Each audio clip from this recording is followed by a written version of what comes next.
तो हम चलते हैं। अवनी बेटा, तुम गाड़ी पार्क करके आ जाना। अवनी ने हाँ में सिर हिलाया और सौरभ, गीता और नील ऊपर पार्टी में जाने के लिए चल पड़े। असल में वो पार्किंग अंडरग्राउंड थी, जिस वजह से उन लोगों को वेन्यू तक पहुंचने में टाइम लगने वाला था। यहां दूसरी ओर गौतम ने पोडियम पर खड़े होकर माइक में अपनी बातें अनाउंस करनी शुरू भी कर दी थी। देखिए, मैं अपनी बात घुमा फिरा कर नहीं करूंगा। मैं सिर्फ इतना ही कहना चाहता हूं कि हमें इससे जो भी मुनाफा होगा उसे हम बेशक अपनी पर्सनल लाइफ में यूज कर सकते हैं, नई बिल्डिंग खड़ी कर सकते हैं, नए घर बना सकते हैं। लेकिन मेरा ख्याल इस मामले में कुछ अलग है।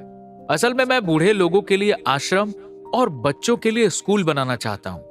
हमने देखा है कि हमारे देश में एजुकेशन ना होने की वजह से लोगों की जिंदगी के ऊपर काफी असर पड़ता है।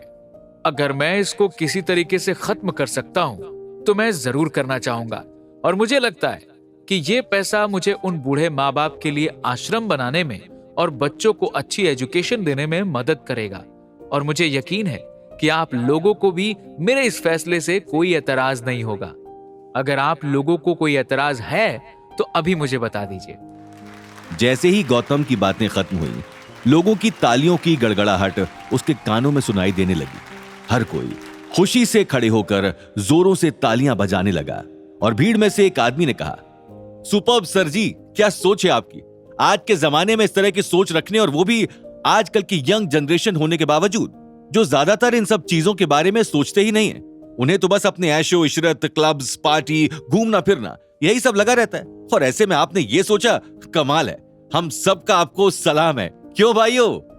ऐसा कहकर उस आदमी ने जोरों से सीटियां बजाईं और तालियां बजानी शुरू कर दी, जिसके बाद बाकी सभी लोग भी तालियां बजाने लगे।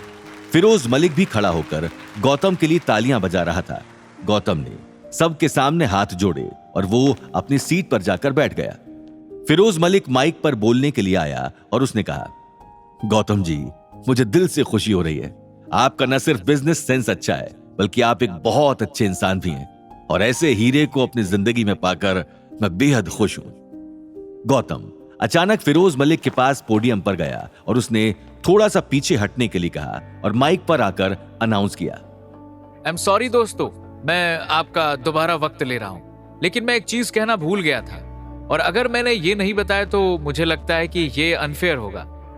तो बस इतना ही कहना चाहता हूं कि जो भी इन हाई स्टोरी बिल्डिंग के डिजाइन्स होंगे वो एए स्टूडियो यानी आर्किटेक्ट अवनी स्टूडियो से ही पास होकर जाएंगे।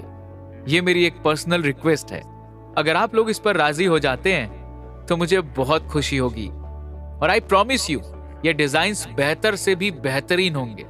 शी इज माई वाइफ और उसके डिजाइन्स बहुत ही जबरदस्त होते हैं। फिरोज मलिक मुस्कुराया और उसने माइक पर आकर कहा, गौतम जी, आप कह रहे हैं तो हमारे लिए वो पत्थर की लकीर है। हम ऐसा ही करेंगे। सारे डिजाइन्स आर्किटेक्ट अवनी स्टूडियो से ही पास होंगे।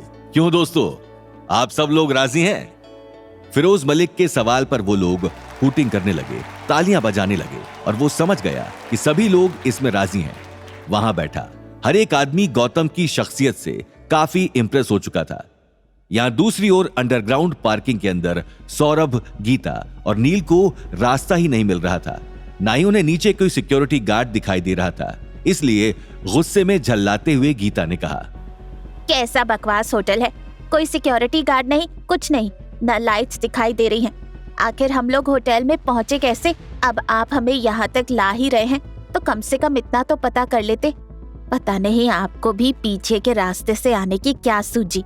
अच्छी खासी गाड़ी बाहर पार्क हो रही थी, लेकिन नहीं, आपको तो पीछे के रास्ते से लाकर अंडरग्राउंड में पार्किंग करनी थी। देख लो, गाड़ी भी पार्क नहीं हुई है, ना ही हमें रास्ता मिल रहा है। मुझे तो ये पार्किंग बिल्कुल भूल भुलैया जैसी लग रही है। ना जाने हम लोग समय पर ऊपर वेन्यू पर पहुंच भी पाएंगे या नहीं। कहीं पता चले कि हम पहुंचे और पार्टी ही खत्म हो गई, सब लोग गायब हो और हमें बर्तन धोने के काम में लगा दिया जाए। सौरभ ने उदासी भरा चेहरा बनाते हुए गीता से कहा, प्लीज भाभी, ये मजाक का वक्त नहीं है। मैं भी बहुत थक गया हूँ। देखिए, चल चल के मेरे भी पैर टूट रहे हैं, लेकिन अपने खानदान के लिए हमें इतना तो करना होगा, और आप इतना सा घुटनों का दर्द नहीं झेल सकती। मैं कह रहा हूं ना, मेरे होते हुए आप परेशान मत होइए।